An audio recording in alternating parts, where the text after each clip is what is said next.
दोस्तों, एक बार की बात है। महात्मा बुद्ध एक गांव से होकर गुजर रहे थे। उस गांव में एक तालाब था।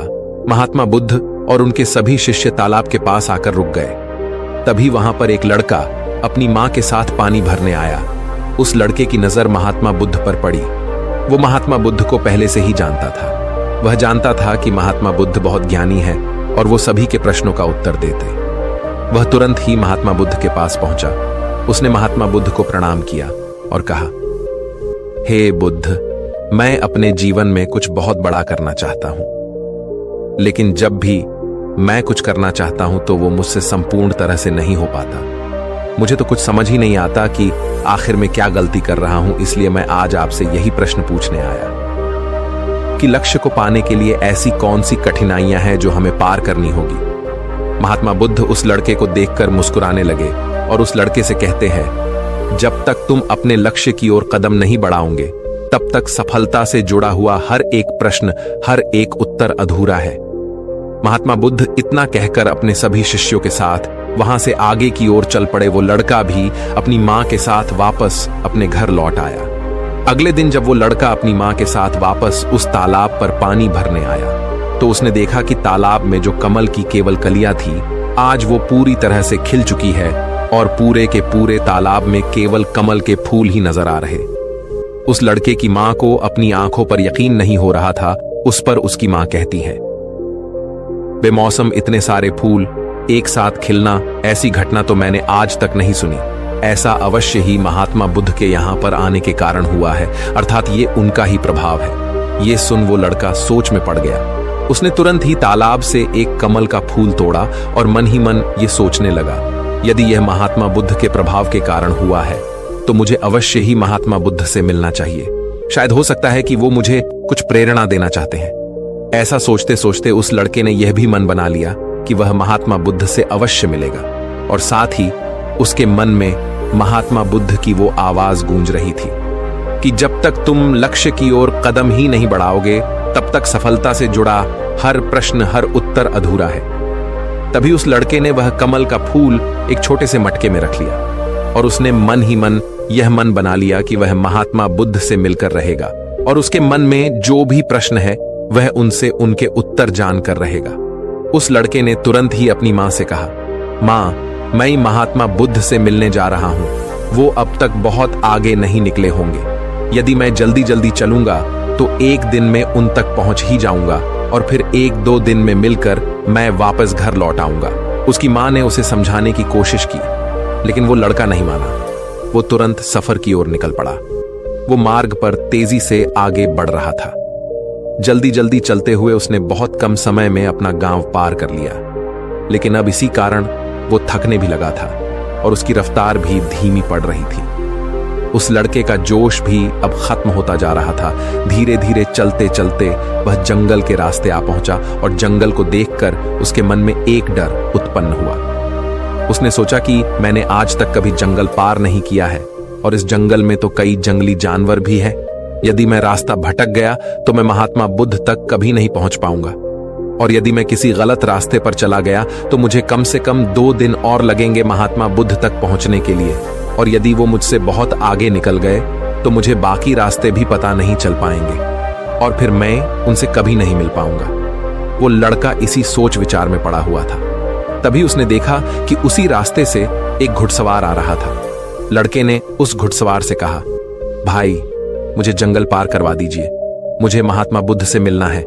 मुझे ये कमल उन्हें देना है। क्या आप मुझे जंगल पार करवा सकते हैं? इस पर सवाल कहता है, बेटा देखो, मैं तुम्हें ले तो नहीं जा सकता, लेकिन मैं तुम्हारी मदद जरूर कर सकता हूं। यदि तुम चाहो तो यह कमल वाला मटका मुझे दे दो, मैं इसे महात्मा बुद्ध तक पहुंचा दूंगा। उस घुड़सवार की यह बात सुनकर वो लड़का एक बार फिर से सोच विचार में पड़ गया और सोचने लगा, यदि मैं पैदल जाऊंगा तो मुझे बहुत समय लग जाएगा और पता नहीं मैं महात्मा बुद्ध तक पहुंच भी पाऊंगा या नहीं।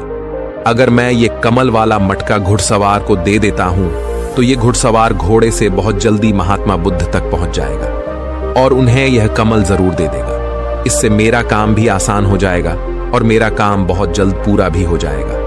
काफी कुछ सोच विचार करने के बाद उसने तय किया कि वो ये कमल का फूल उस घुड़सवार को दे देगा।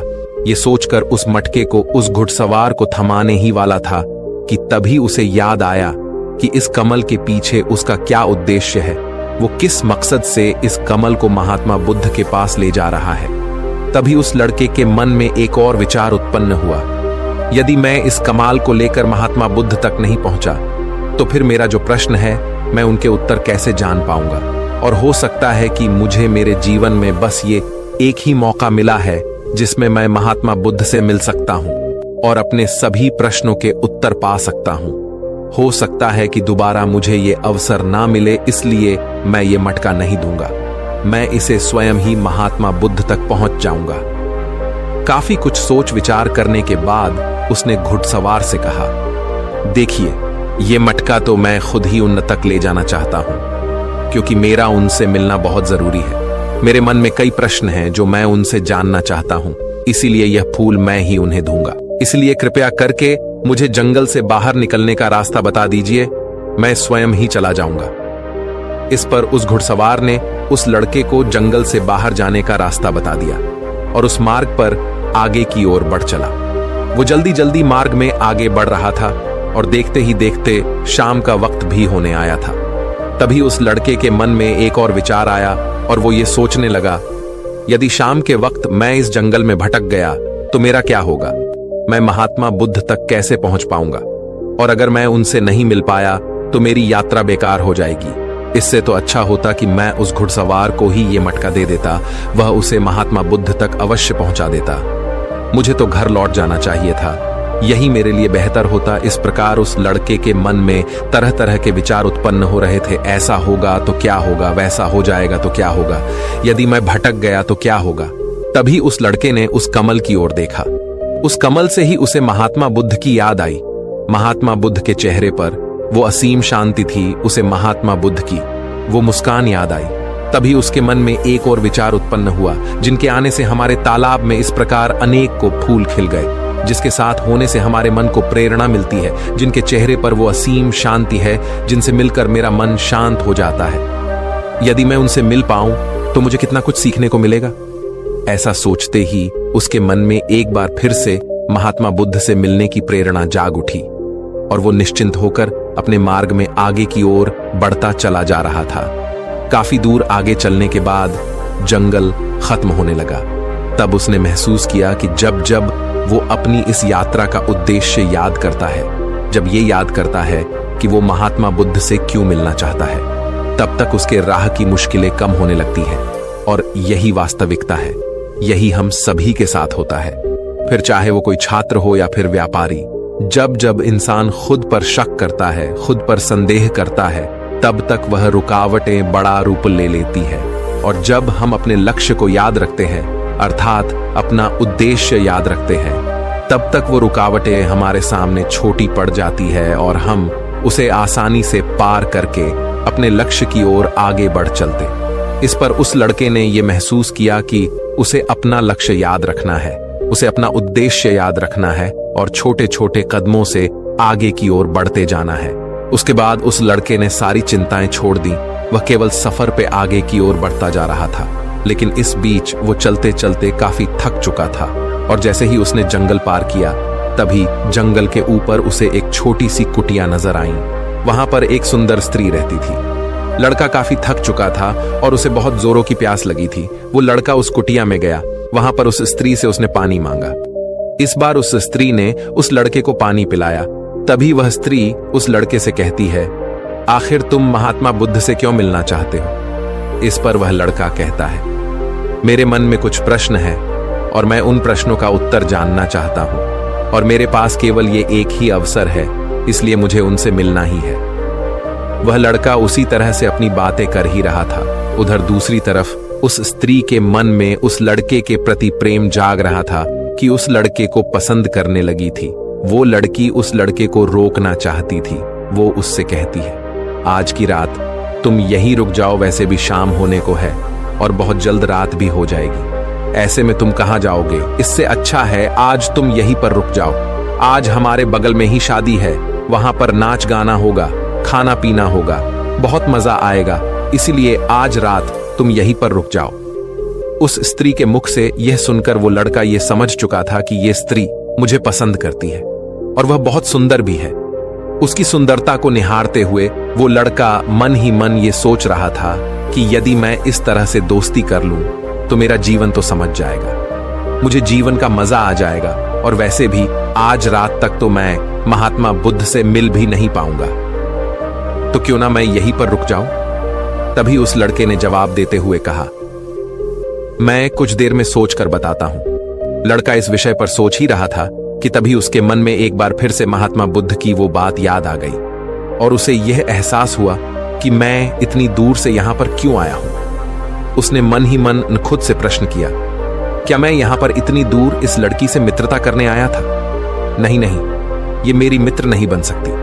क्या भरोसा आज को इसका मन मुझ पर आया है और कल को किसी और पर आ गया तो मैं क्या करूंगा। लड़के ने तुरंत ही उस कमल की ओर देखा, तभी उसे उसका उद्देश्य याद आ गया और उसने तुरंत ही यह निर्णय लिया कि वह आगे की ओर बढ़ेगा। उसने उस लड़की को साफ साफ मना कर दिया और अपने मार्ग की ओर आगे बढ़ चला। जब वो आगे की ओर जा रहा था तभी उसे अपने इस निर्णय पर अफसोस हो रहा था। उसे ऐसा लग रहा था यदि उसे महात्मा बुद्ध ना मिले तो उसके हाथ से ये स्त्री भी चली जाएगी। इस बात का उसे बहुत मलाल था, लेकिन वह धीरे धीरे मार्ग में आगे बढ़ता गया। कुछ दूर आगे जाने के बाद जब उसका मन शांत हुआ तब उसे इस बात का एहसास हुआ कि यदि वह उस स्त्री के पास रुक जाता तो वह अपने उद्देश्य में कभी सफल नहीं हो पाता और उसकी ये यात्रा बेकार हो जाती, उसकी इतनी मेहनत व्यर्थ हो जाती। और तब उसे एक और चीज का एहसास हुआ कि जो भी व्यक्ति या फिर वस्तु हमें अपने उद्देश्य से भटकाने का प्रयास करे, हमें उससे तुरंत ही दूर हो जाना चाहिए। हमें अपना उद्देश्य याद रखना चाहिए कि हमने ये सफर क्यों शुरू किया था और हम अपनी मंजिल पर क्यों पहुंचना चाहते हैं। वो लड़का ये सब सोच विचार कर आगे की ओर बढ़ता जा रहा था। रात्रि का वक्त होने वाला था और वो लड़का तेजी से अपने मार्ग में आगे की ओर बढ़ता जा रहा था। तभी उसे मार्ग में एक बुजुर्ग व्यक्ति मिले। उसने उस बुजुर्ग व्यक्ति से पूछा, बाबा, मैं महात्मा बुद्ध से मिलना चाहता हूं और पिछले गांव में मुझे किसी ने बताया कि वो इसी मार्ग से आगे की ओर बढ़े थे। क्या आप मुझे बता सकते हैं वो किस तरफ गए हैं? इस पर वो बुजुर्ग व्यक्ति उस लड़के से कहते हैं, बेटा, तुमसे कोई गलती हो गई है, तुम्हें कोई गलतफहमी हुई है। यहां से कोई भी आरषि मुनि नहीं गए हैं। हो सकता है कि रास्ते में कोई और मोड़ हो जिस पर तुम्हारा ध्यान ना गया हो। वो आरषि मुनि उसी रास्ते से गए होंगे। ये सुन वो लड़का घबरा गया। अभी कुछ ही घंटों पहले तो मैंने उस बस्ती को पार किया था। यदि मैं वापस गया तो मैं बहुत पीछे हो जाऊंगा और अब तो अंधेरा भी होने को है। मेरे पास ना तो कोई रहने का कोई साधन है और ना ही खाने पीने का। मेरी तो पूरी यात्रा बेकार हो गई। मुझे तो लग रहा था कि मैं महात्मा बुद्ध से अवश्य मिल लूंगा, लेकिन अब लगता है कि यह मुमकिन नहीं है। मैं उनसे नहीं मिल पाऊंगा। इस प्रकार के कई विचार और उस लड़के के मन में उमड़ने लगे। वो लड़का खुद पर संदेह करने लगा। जैसे ही उसके मन में इस प्रकार के विचार उत्पन्न हुए, मानो उसके पैरों में किसी ने बेड़ियां डाल दी हो। वह बार बार केवल एक ही बात सोच रहा था कि आखिर वो मुझे क्यों नहीं दिखाई दिया। मैं बार बार एक ही गलती क्यों करता हूं? मुझसे इतनी बड़ी गलती कैसे हो गई? ये सोचकर वो लड़का सर पकड़कर वहीं पर बैठ गया। कुछ देर तक तो उसे कुछ भी समझ नहीं आ रहा था। तभी उसे उसकी माँ की बात याद आई। उसकी माँ ने उस लड़के से कहा था, बेटा, हर गलती में सीख छुपी होती है जो हमारे जीवन को और भी बेहतर बनाती है। ये बात उसे याद आते ही उसका मन शांत होने लगा और देखते ही देखते उसका मन पूरी तरह से शांत हो चुका था। और वो लड़का बार बार अपने मन में अब एक ही बात दोहरा रहा था कि हर गलती में सीख छुपी हुई होती है और हमें वो और बेहतर बनाने आती है। उसने अपनी गलती को स्वीकार किया। वो कहने लगा, हाँ, मुझसे गलती हुई है। मैं जल्दीबाजी में बिना सोचे समझे बस मार्ग में आगे की ओर बढ़ता जा रहा था। जैसे जैसे लोगों ने कहा, मैं उसी तरह से आगे की ओर बढ़ता चला गया। उसके गलती स्वीकारते ही उसका मन पूरी तरह से शांत हो गया। उसकी निराशा अब आशा में बदल चुकी थी। वह एक पेड़ के नीचे बैठा हुआ था। तभी उसने देखा कि कुछ जानवर नदी से पानी पी रहे थे। ये सब देखकर उस लड़के को याद आया कि जब वह पहली बार महात्मा बुद्ध से मिला था तब पानी के पास ही मिला था और महात्मा बुद्ध के साथ उनके कई शिष्य भी हैं, तो उन्हें पानी की तो आवश्यकता जरूर पड़ेगी। इस बात पर उस लड़के को तुरंत ये समझ में आ गया कि महात्मा बुद्ध भी उसी रास्ते से भ्रमण कर रहे होंगे जिस रास्ते पर पानी होगा। तभी उसने सोच विचार कर यह तय किया कि वापस जाने से अच्छा है क्यों ना मैं नदी के किनारे किनारे आगे की ओर बढ़ता रहा। ऐसा सोचते ही उसने तुरंत ही रास्ता बदल दिया और अब वह नदी के रास्ते आगे बढ़ने लगा। जैसे जैसे वो आगे बढ़ता जा रहा था उसका मन और भी हल्का होता जा रहा था, उसका मन और भी शांत होता जा रहा था। तब उसने अनुभव किया कि जब मन बहुत शांत होता है तो हमारा मन बहुत हल्का हो जाता है और जल्दबाजी नहीं करता और ना ही किसी में या खुद में कोई कमी निकालता है। हमारी बुद्धि पहले से बेहतर काम करने लग जाती है। तब उस लड़के ने इस बात का भी अनुभव किया कि खुद से शिकायत करना एक बहुत बड़ी कमी है जो हमें दुख की ओर ले जाती है। चलते चलते लड़के के मन में विचार आया, यदि मैं अपने गांव में ही रुक जाता तो ये सारे अनुभव में कभी नहीं प्राप्त कर पाता। ऐसा सोचते सोचते वो मार्ग में आगे की ओर बढ़ रहा था। तभी उसे महात्मा बुद्ध के कुछ शिष्य नजर आए और उन्हें देखकर वो लड़का बहुत प्रसन्न हुआ। वो अपने मार्ग में और भी तेजी से आगे बढ़ने लगा और आखिरकार लगातार 2 दिनों का सफर तय करने के बाद वो महात्मा बुद्ध के पास पहुंच ही गया। वह तुरंत ही महात्मा बुद्ध के पास पहुंचा। उसने महात्मा बुद्ध को प्रणाम किया और उन्हें वो कमल का फूल भेंट कर दिया। इससे पहले वो लड़का कुछ कहता तभी महात्मा बुद्ध ने कहा, बहुत सुंदर, ये कमल पूरी तरह से खिल चुका है। 2 दिन पहले ही तुमने मुझसे पूछा था कि लक्ष्य को पूरा करने के लिए इंसान को कौन सी कठिनाइयों को पार करना पड़ता है, लेकिन 2 दिनों बाद तुमने बहुत सारे अनुभव प्राप्त कर लिए हैं। तुम्हारा ये धैर्य और ये मुस्कान देखकर लगता है कि तुमने इस यात्रा में बहुत कुछ सीखा है। इस पर उस लड़के ने यात्रा में घटित हुई हर एक बात महात्मा बुद्ध को बता दी। तभी महात्मा बुद्ध ने उस लड़के से कहा, तुम्हारे मन में जो भी प्रश्न है मैं उनके जवाब तुम्हें जरूर दूंगा। आगे महात्मा बुद्ध कहते हैं, बिना कोशिश के हर चीज जरूरी है। जब इंसान किसी लक्ष्य के लिए उस रास्ते पर चलता है तब सबसे पहले वह अपने अनुभव से ही सीखता है और जब धीरे धीरे उसका विवेक जागृत होने लगता है, उसकी बुद्धि काम करने लगती है, तब दूसरे के अनुभव और दूसरों की गलतियों से भी सीखने लगता है। जीवन में यदि सफल होना है, किसी लक्ष्य को प्राप्त करना है, तो सफलता का रहस्य से सीखने से पहले हमें उस रास्ते पर चलना पड़ता है। महात्मा बुद्ध आगे कहते हैं, किसी भी लक्ष्य को प्राप्त करने के लिए उस रास्ते में हमें 3 दिक्कतें आती है और इनका निवारण करने के बाद ही हम अपने लक्ष्य तक पहुंच पाते हैं। और तुमने भी वो 3 बातें सीख ली। पहला, अपने उद्देश्य को पहचान और उसके प्रति समर्पण करो। जैसे कि तुम ये कमल का फूल मुंह तक पहुंचाना चाहते थे और तुम्हारा उद्देश्य भी यही था। तुमने ये जान लिया था कि ये फूल मुझ तक पहुंचाने के लिए तुम्हारा क्या उद्देश्य है, जिस कारण तुम्हारे मन के सारे संदेह खत्म हो गए। इसके बाद जब भी तुम फूल को देखते थे तो तुम्हें अपना उद्देश्य से याद आ जाता। आगे महात्मा बुद्ध ने कहा, तुमने स्वयं के अनुभव से ही यह जान लिया कि अपनी मंजिल तक किस प्रकार हमें पहुंचना है और सब कुछ तुम्हारे भीतर से ही प्रकट हो रहा है। वह लड़का महात्मा बुद्ध की सारी बातें ध्यानपूर्वक सुनता रहा। तभी आगे महात्मा बुद्ध कहते हैं, तुम्हारे मन में कई प्रकार के डर और संशय थे।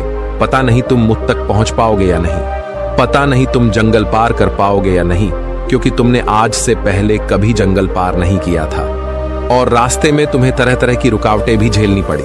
और जब हमारे रास्ते में तरह तरह की रुकावटें उत्पन्न होती है तब हमारा मन बाधित होने लगता है, हमारा मन भटकने लगता है और हम अपने लक्ष्य से भटक जाते हैं। लेकिन जब हम अपना सारा ध्यान रुकावटों से हटाकर अपने उद्देश्य पर लगाते हैं तो सारी रुकावटें खुद ब खुद छोटी पड़ने लगती है और हम उन्हें आसानी से पार कर ले जाते हैं। शुरुआत में हर किसी की यही समस्या है कि वह यह नहीं जानता कि आखिर वो सफल क्यों होना चाहता है, क्यों वो कुछ करना चाहता है।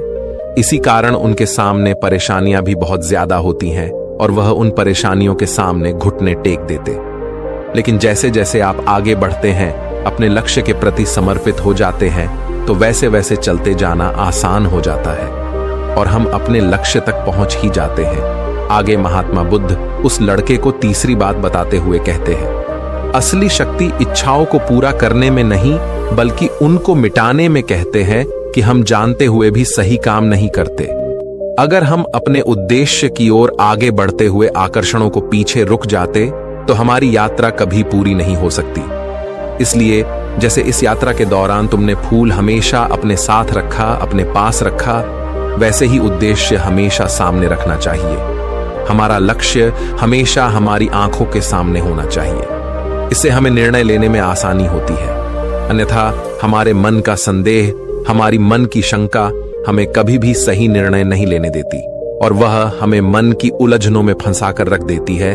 इसलिए संदेह के प्रति सचेत रहे। आगे महात्मा बुद्ध उस लड़के से कहते, बेटा, खुद पर शक करने की आदत से ज्यादा खतरनाक और कुछ भी नहीं है, क्योंकि जितना नुकसान आपके नकारात्मक विचार आपका कर सकते हैं उतना और कोई नहीं कर सकता। यदि आप खुद पर संदेह करते हैं तो आप अपने प्रयास में विफल ही हो जाओगे, क्योंकि आप अपने प्रयास पूरी ढंग से कर ही नहीं पाओगे।